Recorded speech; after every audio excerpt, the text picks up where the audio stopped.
పితా పుత్ర పవిత్ర ఆత్మ నామమున ఆమెన్.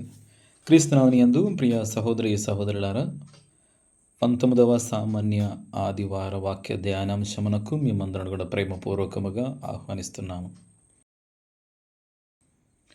ఈరోజు మనం వింటున్న దివ్య గ్రంథ పఠనాలు మన క్రైస్తవ జీవితంలో ఎంతో లోతైన ఒక సత్యాన్ని మన ముందుకు తీసుకువస్తున్నాయి. అదేమిటి అంటే, దేవుడు మనకు దూరముగా లేడు, మనకు ఆయన కనిపించకపోయినా ఆయన మనతోనే ఉన్నాడు.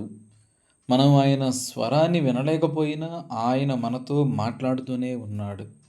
మన జీవితంలో తుఫానులు వచ్చినా ఆయన మనలను విడిచిపెట్టడు. కొన్నిసార్లు దేవుని సన్నిధి మనకు ఎంతో స్పష్టంగా అనిపిస్తుంది, ప్రార్థనలో శాంతి లభిస్తుంది, మన కోరిక నెరవేరుతుంది, ఒక సమస్య అద్భుతంగా పరిష్కారం అవుతుంది. అప్పుడు దేవుడు నాతో ఉన్నాడు అని చెప్పడం చాలా చాలా సులభం.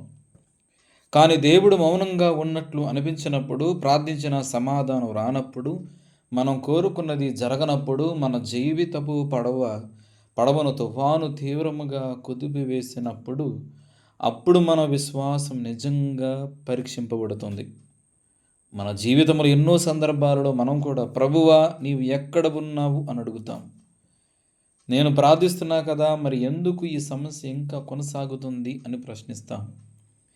నేను నిన్ను నమ్ముతున్నాను, మరి ఎందుకు నా జీవితంలో ఇంత బాధ అని అనుకుంటాం.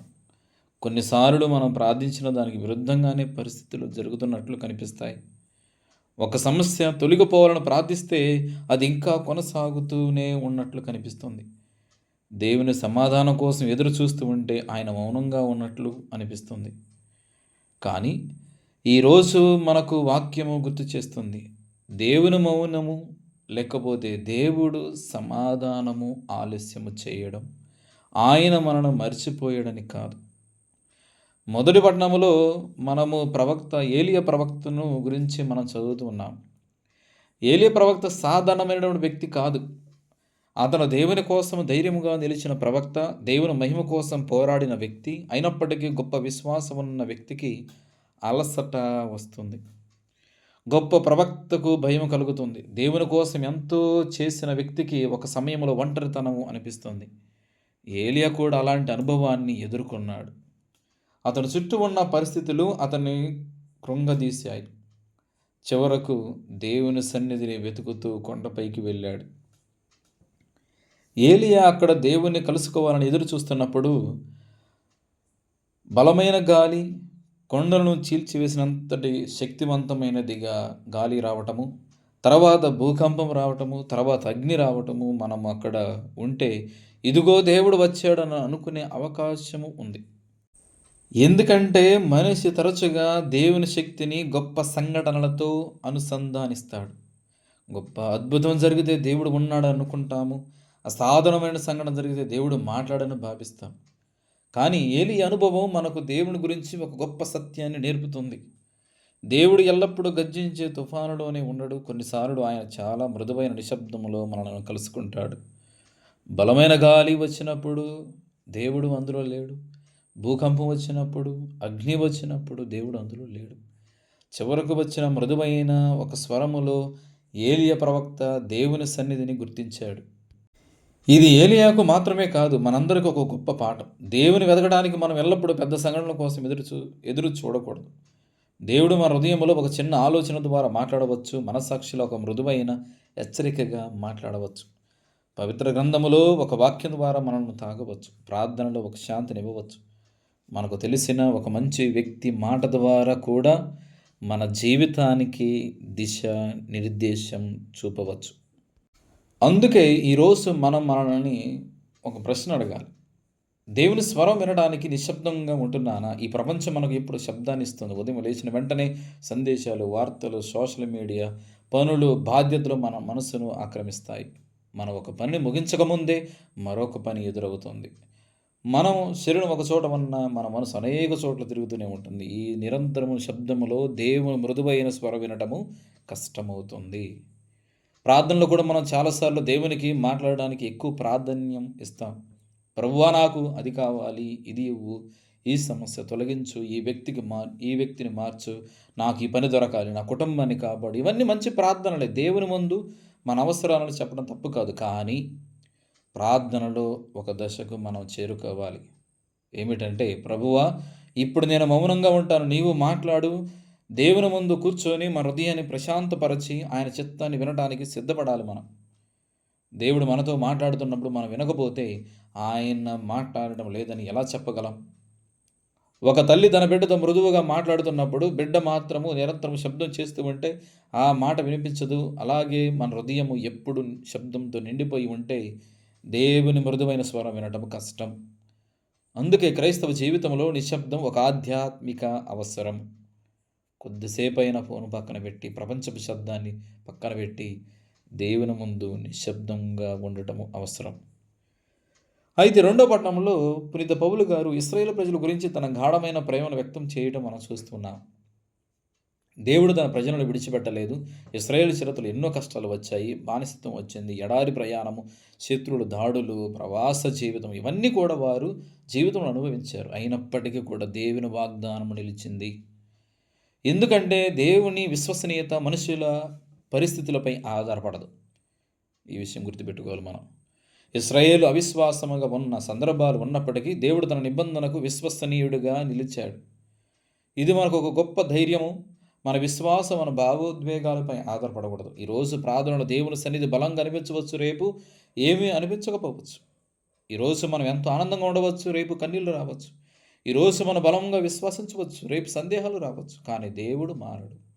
మన భావాలు మారవచ్చు, పరిస్థితులు మారవచ్చు, మన చుట్టూ ఉన్న వ్యక్తులు మారవచ్చు, కానీ యేసుక్రీస్తు మారడు. అందుకే మన విశ్వాసానికి పునాది మన అనుభూతి కాదు, కానీ క్రీస్తు ప్రభువే అని మనం విశ్వసించాలి. అయితే ఈరోజు మనం చదివినటువంటి సువార్త పట్టణంలో మనం మొట్టమొదటిగా గమనించాల్సిన విషయము యేసు యొక్క ప్రార్థన జీవితం. శిష్యులను పంపించిన తర్వాత యేసు ఒంటరిగా కొండపైకి వెళ్ళి ప్రార్థించాడు. జనసమూహం నుండి దూరముగా, శిష్యుల నుండి దూరముగా, ప్రపంచపు శబ్దం నుండి దూరముగా తన పరలోక తండ్రితో ఏకాంతంగా ఉండటానికి ఆయన సమయం కేటాయించాడు. యేసు యొక్క శక్తికి మూలం కేవలం ఆయన అద్భుతాలు మాత్రమే కాదు, ఆయన తండ్రితో ఉన్న సన్నిహిత సంబంధం అని మనము గుర్తించవచ్చు. ఆయన చేసే ప్రతి కార్యము ప్రార్థనలోనే సంబంధం నుండి ఉద్భవించింది. ఇది మనకు ఎంతో ముఖ్యమైన సందేశం. మనం ఇతరులకు సేవ చేయాలంటే ముందుగా దేవునితో సంబంధం కలిగి ఉండాలి. మనం ఇతరులకు ధైర్యం ఇవ్వాలంటే మనం దేవుని దగ్గర ధైర్యం పొందాలి. మనం ఇతరుల బాధలను మొయ్యాలంటే ప్రార్థనలో దేవుని బలాన్ని పొందాలి. ప్రార్థన లేకుండా చేసే సేవ క్రమంగా అలసటకు దారి తీయవచ్చు. ప్రార్థన నుండి వచ్చే సేవ మాత్రము దేవుని కృపతో నిండుతుంది. సువార్తలోని పడవ ఇప్పుడు మన దృష్టిని ఆకర్షిస్తుంది. శిష్యులు పడవలో ఉన్నారు, యేసు వారితో ఆ సమయంలో పడవలో లేరు. రాత్రి చీకటి పెరుగుతుంది, గాలి బలంగా వీస్తుంది, అలలు పడవను కుదిపేస్తున్నాయి. శిష్యులు తమ శక్తి మేరకు పడవను నియంత్రించడానికి ప్రయత్నిస్తున్నారు, కానీ పరిస్థితి వారి నియంత్రణకు మించి వెళుతుంది. ఇది మన జీవితానికి ఎంతో దగ్గరగా ఉన్న చిత్రం. మన జీవితంలో కూడా కొన్నిసార్లు అన్నీ మన నియంత్రణలో ఉన్నట్లు కనిపిస్తాయి. మన ప్రణాళికలు వేసుకుంటాం, భవిష్యత్తు గురించి నిర్ణయాలు తీసుకుంటాం, కుటుంబం, ఉద్యోగం, సేవ, చదువు, సంబంధాలు అన్నిటినీ మనం నిర్వహించగలము అని అనుకుంటాం. కానీ ఒక్క సంఘటన చాలు, మన ప్రణాళికల మొత్తం మారిపోవచ్చు. ఒక అనుకోని సమస్య, ఒక వార్త, ఒక నష్టం, ఒక వైఫల్యం, ఒక సంబంధంలో మార్పు మన జీవితపు పడవను ఒక్కసారిగా కుదిపివేయగలదు. అప్పుడు మనకు తెలుస్తుంది, మన జీవితాన్ని పూర్తిగా మన చేతుల్లో ఉంచుకోలేము. మనము చేయగలిగినది చేయాలి, బాధ్యతగా జీవించాలి, జ్ఞానంతో నిర్ణయాలు తీసుకోవాలి. కానీ చివరికి మన జీవితాన్ని దేవుని చేతుల్లో ఉంచడం నేర్చుకోవాలి. విశ్వాసం అంటే సమస్యలు ఉండవని కాదు, విశ్వాసం అంటే సమస్యల మధ్య కూడా దేవుడు మనతో ఉన్నాడని నమ్మటం. శిష్యులు తుఫానులో ఉన్నప్పుడు యేసు వారిని మర్చిపోలేదు. ఆయన కొండపై ప్రార్థిస్తున్నప్పటికీ తన శిష్యుల పరిస్థితి ఆయనకు తెలుసు. ఇదే మనకు ఎంతో ధైర్యం ఇస్తుంది. మనకు దేవుడు కనిపించకపోయినా దేవుని దృష్టికి మనం కనిపించకుండా పోలేదు. మనం ఆయన చూడలేకపోయినా ఆయన మనను చూస్తున్నాడు. మనం ఆయన స్వరం వినలేకపోయినా ఆయన మన ప్రార్థనను వింటున్నాడు. తర్వాత యేసు నీటిపై నడుస్తూ శిష్యుల దగ్గరకు వస్తాడు. కానీ వారు ఆయన గుర్తించలేక భయపడతారు. వారు భయంతో ఉన్నారు, వారి మనసు తుఫానుతో నిండిపోయి ఉంది. అప్పుడు యేసు పలికిన మాటలు యుగయుగాలుగా క్రైస్తవుల హృదయాలకు ధైర్యాన్ని ఇస్తున్నాయి.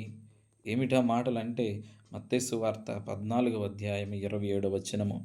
యేసు వారితో, భయపడకుడు, ధైర్యం వహింపుడు, నేనే కదా అని పలికెను. నేనే కదా అని మాట చాలా లోతైనది. యేసు కేవలం భయపడకండి నేను మీకు సహాయం చేస్తాను మాత్రమే చెప్పలేదు. ముందుగా ఆయన తన సన్నిధిని ప్రకటించాడు. నేనే కదా! అంటే మీరు ఒంటరిగా లేరు. నేను మీతో ఉన్నాను. మన క్రైస్తవ విశ్వాసానికి ఇదే కేంద్రం. మన భద్రత, మన పరిస్థితులు ప్రశాంతంగా ఉండటంలో లేదు.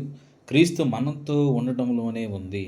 మన కుటుంబము తుఫాను వచ్చినప్పుడు యేసు చెబుతున్నాడు, ధైర్యముగా ఉండండి నేనే కదా!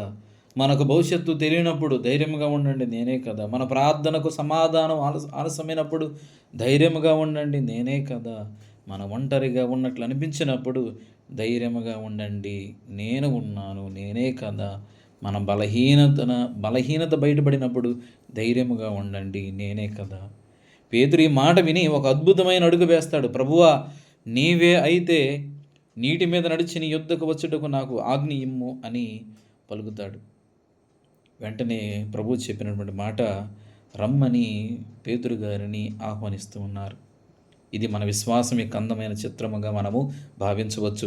విశ్వాసం అంటే కేవలం యేసు గురించి తెలుసుకోవటం కాదు, ఆయన మాటను నమ్మి ఒక అడుగు ముందుకు వేయడం.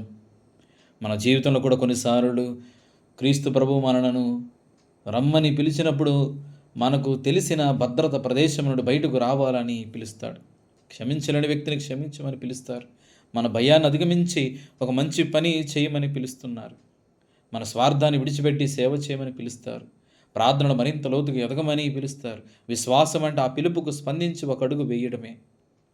పేతురు కొంతసేపు నీటిపై నడుస్తాడు, కానీ తర్వాత తన దృష్టి యేసు నుండి ఆ యొక్క పెనుగాలిపై మారుతూ ఉంటుంది. అక్కడ మన జీవితానికి ఒక ముఖ్యమైన పాఠం ఉంది. మన దృష్టి ఎక్కడ ఉంటుందో మన హృదయ స్థితి కూడా దాని మీద ఆధారపడి ఉంటుంది.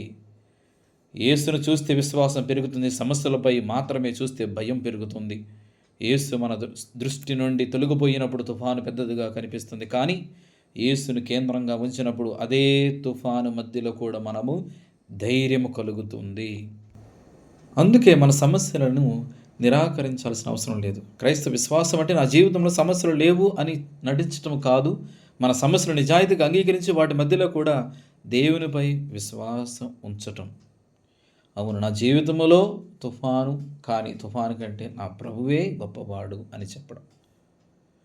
కాబట్టి ప్రియ సహోదరి సహోదరులారా, మనము కూడా ఇటువంటి చిన్న ప్రార్థన నేర్చుకోవచ్చు. మనం ఈరోజు ప్రభువా నన్ను రక్షించండి, ప్రభువా నన్ను రక్షింపుము. ఆ ప్రార్థనలు ఎలాంటి అలంకరణ లేదు, పెద్ద మాటలు లేవు, కానీ అది హృదయం నుండి వచ్చిన ప్రార్థన. మన జీవితంలో కూడా కొన్నిసార్లు అలాంటి ప్రార్థన సరిపోతుంది. మనం ఎక్కువగా మాట్లాడలేకపోయినా ప్రభువా నన్ను రక్షించనని చెప్పవచ్చు. మనం ఏం చేయాలో తెలియకపోయినా ప్రభువా నన్ను నడిపించు అని ప్రార్థన చేసుకోవచ్చు. మన విశ్వాసం బలహీనపడినప్పుడు ప్రభువా నా అవిశ్వాసానికి సహాయం చేయండి అని ప్రార్థించవచ్చు. పేతురు పిలిచినప్పుడు యేసు వెంటనే తన చేయి చాపాడు. ఇక్కడ మనకు ఒక గొప్ప ఓదార్పు ఉంది. మన చేయి జారిపోవచ్చు, ఆయన చేయి జారదు. మన విశ్వాసం బలహీనపడవచ్చు, ఆయన విశ్వసనీయత బలహీనపడదు. మనం ఆయన పట్టుకోలేకపోయినా ఆయన మనల్ని పట్టుకోవటం ఆపడు. యేసు పేతురుతో అల్పవిశ్వాసి నీవెలా సందేహించితివి అనేను. ఈ ప్రశ్న మనం కూడా మన హృదయంలో వినాలి. మనం ఎన్నిసార్లు దేవునిపై నమ్మకం ఉంచి కొద్దిసేపటి తర్వాత పరిస్థితులను చూసి భయపడిపోయాము. ఎన్నిసార్లు ప్రభువా నీ చేతుల్లో నా జీవితం అని చెప్పి కొంతసేపటికి మళ్ళీ ఆందోళనలో పడిపోయాము. ఎన్నిసార్లు ప్రార్థనలు దేవునికి అప్పగించి ప్రార్థన ముగిసిన వెంటనే అదే సమస్యను తిరిగి మన భుజాలపై మోసుకున్నాము. యేసు మనల్ని నిందించటం కాదు, మన విశ్వాసాన్ని మరింతగా వృద్ధి చేయాలని కోరుతున్నాడు. ఆయన మనకు చెబుతున్నాడు, నీ పరిస్థితి మాత్రమే చూడకు, నన్ను చూడు, నీ బలహీనత మాత్రమే చూడకు, నా కృపను చూడు, నీ సమస్యను మాత్రమే చూడకు, నిన్ను రక్షించేది నేనే, నన్ను చూడమని ఈరోజు మనకు ప్రభు బోధిస్తున్నారు. ఇదే విశ్వాసం యొక్క ప్రయాణం. చివరికి యేసు పడవలో ఎక్కినప్పుడు గాలి ఆగిపోయింది. శిష్యుల స్పందన ఎంతో అందమైనది, ఎంతో ప్రాముఖ్యమైనది. ప్రియ సహోదరి సహోదరులారా, ఏమిటంటే వారందరూ కూడా చెప్పినటువంటి మాట, నీవు నిజముగా దేవుని కుమారుడు అని ప్రకటించారు. తుఫాను వారికి యేసు గురించి ఒక లోతైన అనుభవాన్ని ఇచ్చింది. వారు ఆయనను కేవలం గురువుగా మాత్రమే చూడలేదు, ఆయన ఎవరో మరింత లోతుగా తెలుసుకున్నారు. మన జీవితంలోని తుఫానులు కూడా కొన్నిసార్లు మనకు ఇలాంటి అనుభవాన్ని ఇస్తాయి. ప్రశాంతమైన రోజులలో దేవుని గురించి తెలుసుకోవచ్చు. కానీ కష్టకాలములో దేవునిపై ఆధారపడడం నేర్చుకుంటాం. ప్రార్థనకు వెంటనే సమాధానం వచ్చినప్పుడు దేవుని శక్తిని చూస్తాము. సమాధానం ఆలస్యమైనప్పుడు ఆయనపై నిరీక్షణను నేర్చుకుంటాము. అందుకే మన జీవితంలోని తుఫాను కేవలము ఒక శత్రువుగా చూడకూడదు. అది మన విశ్వాసానికి పరీక్ష అయినప్పటికీ అదే సమయంలో మన విశ్వాసం మరింత లోతుగా పెరగడానికి ఒక అవకాశంగా మారవచ్చు. బాధ మనకు దేవుని నుండి దూరం చేయాల్సిన అవసరం లేదు. అది మనను దేవునికి మరింత దగ్గరగా చేయగలదు. కన్నీళ్ళు మన ప్రార్థనను ఆపాల్సిన అవసరం లేదు. కొన్నిసార్లు కన్నీళ్ళే మన ప్రార్థనగా మారుతాయి. ప్రియమైన సహోదరి సహోదరులారా, మనలో ప్రతి ఒక్కరి జీవితంలో ఒక పడవ ఉంది. ఆ పడవలో మన కుటుంబం ఉంది, మన కలలు ఉన్నాయి, మన బాధ్యతలు ఉన్నాయి, మన ఆశలు ఉన్నాయి, మన భయాలు ఉన్నాయి. కొన్నిసార్లు ఆ పడవ ప్రశాంతమైన నీటిలో ప్రయాణిస్తుంది. కొన్నిసార్లు అలలు మెల్లగా ఉంటాయి. కొన్నిసార్లు తుఫాను వస్తుంది. అప్పుడు మనకు ఏమీ అర్థం కాకపోవచ్చు, మనం ఎటు వెళుతున్నామో తెలియకపోవచ్చు.